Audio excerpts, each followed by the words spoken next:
This review contains spoilers for Phantasy Star Online New Genesis, Sandstorm Requiem. Please like and subscribe so I can keep ranting about video games. I've never had a love-hate relationship with an MMO more than Phantasy Star Online 2 New Genesis.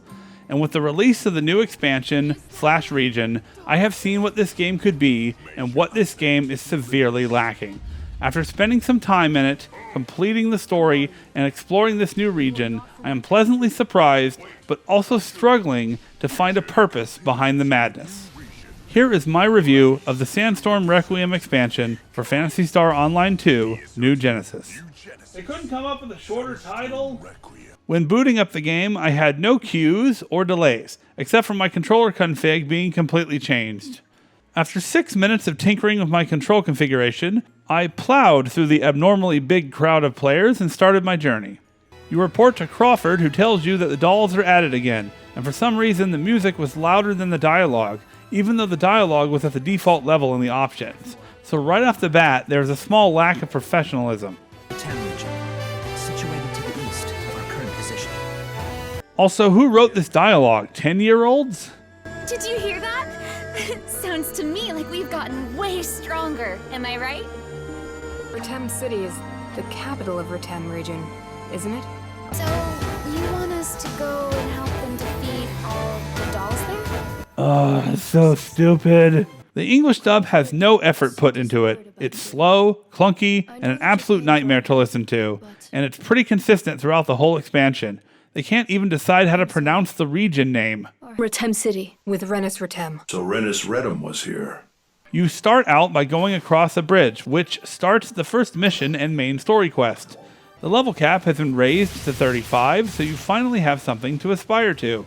The dolls are added again, and you are being sent to the Retem region to aid in the fight. Even from here, it looks enormous. That's what she said! No matter how many characters they add, no matter how big or awesome the map is, there is no real progression in a story that was kind of stale to begin with. Arc's good, dolls bad. That's it. After completing some story battles, you finally get to the main hub of Retem, which is the same as the original hub, but now has a new look, sandstorms, and some light jazz music. You meet with the new main NPC Nadera. I am Nadera, Oh, okay. Who is the leader of Retem City? the leader of Retem City. That's what I said. The big bad in this new expansion is the giant mechanical sandworm Rennis Retem. Lazy name aside, it's kind of cool but not original in the slightest. As the story goes, the Retem Arcs are dying in large numbers trying to defend their region and defeat the doll armies. Throughout the story there is a theme of music. There are those with the power of song, and they use their songs to strengthen the Ark's defenders. But even though she can sing, apparently Nadera has no power to her songs. So instead, she got really strong through physical training to compensate. In the final story mission, it is revealed that her song weakens the dolls instead of strengthening the Arcs. So because she was embarrassed and never tested her song out on the dolls, she never knew that she could be helpful. Not much of a leader, is she? Eventually, you fight some dolls and the final boss while listening to a slightly impressive big band jazz song which has really dumb, cliche lyrics about finding your destiny and shining bright, whatever that means.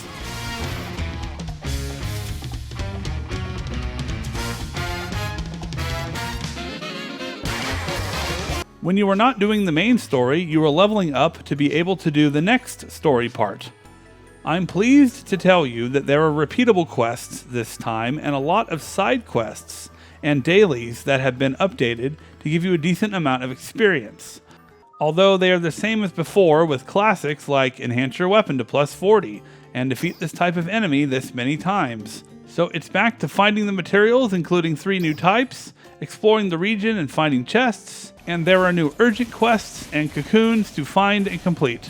You can get a few more class points, but there are almost no new skills, so you'll end up just completing the skills that you didn't have enough points for in the base game. As for exploration, the world map is impressive. The Retem region is a nice looking area and has a few awe-inspiring sights to see while looking for various resources. You can go really high up in some places, and if exploring is your thing, you get a little bit of wanderlust this time around. Finally, you can set your mag to find things like red chests or special items, which is a great addition. This is all pretty good, but what I really wish it had was secret areas with bonus shops, special items, new minerals, or just experience for finding new areas. All of this would really add to the exploration. As for combat, there isn't really much new here. Some classes have a new move or two, and they've added wind, lightning, darkness, and light elemental spells to the options available to force and possibly bouncers. Lightning is the most fun to use now because it's satisfyingly changed to enemies, and every element has a perk where you can stack damage by using weak attacks and finishing with charged attacks for extra damage or more projectiles. Combat is generally fun, but I had a friend who doesn't play the game anymore because the combat is sloppy and the game runs at choppy frame rates often enough. Sometimes the frame rate tanks and the game isn't the best optimized for PC, but my real issue with the combat comes down to two things: lack of animation canceling and problems with enemy design and density. All I want for Christmas is my block, parry, and dodge to cancel out animations. This would fix almost all of the combat issues and make combat extremely satisfying. Countering an enemy and doing extra damage never gets old, but the issue is that any more than 2 attacks or so, and the animation is too long and extravagant. You have to know the rhythm of your foe's attacks and not try to get overzealous with your own if you don't want to take damage. This is fine for some, but waiting for my enemy to attack in order to counter completely halts the flow of combat and makes it stiff. Kinda like my scripted voiceover. If you're trying to take on more than one enemy solo, forget about it. Prepare to take some damage. There are so many enemies with cheap area of effect attacks, long ranges, and lots of off-screen projectiles, and these constantly compound when more than 2 enemies are constantly bombarding you with various attacks. Some kind of Bayonetta-style slow time or more iframes might help with this. Some enemies are really tanky too, and it makes it really hard to solo a PSE burst or any kind of veteran enemy. If you play with friends though, the enemies are way too easy and you won't have much fun because everything dies so fast. And based on the kind of player you are, I don't know how often the same thing over and over will keep your interest. As a whole, the game can be enjoyable, but it's a little bit samey and they haven't fixed problems with the combat yet. Also, character progression is a bit lackluster. Of course you can grind for the new 5-star weapons, or min-max your class with the best armor and augments, but since you can complete most of the content without doing this, what's the point?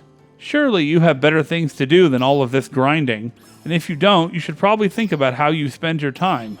As a whole, I enjoyed it, but looking at the details, I still have a lot of problems with this new expansion. Although it does make me capable of seeing the vast adventure that this game could become. Under the Raging Sands, though, is a layer of laziness.